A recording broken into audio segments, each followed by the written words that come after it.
এরপরে প্রশ্ন হলো, ছোটবেলা থেকে শুনে আসছি এক ওয়াক্ত নামাজ ছেড়ে দিলে 2 কোটি বা তার চেয়ে বেশি সময় জাহান্নামের আগুনে থাকতে হবে, এটা কতটুকু সহি?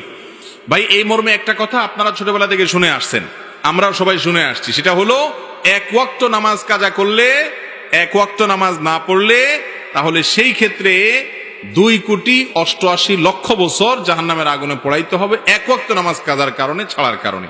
এই কথা শুনছেন না আপনারা? তো এই বিষয়টি আসলে যেই বর্ণনাতে পাওয়া যায়, সেই বর্ণনাতে 80 হুকবার কথা বলা হয়েছে, 80 হুকবাকে যোগ বিয়োগ করে 2,88,00,000 বছর বের করা হয়েছে।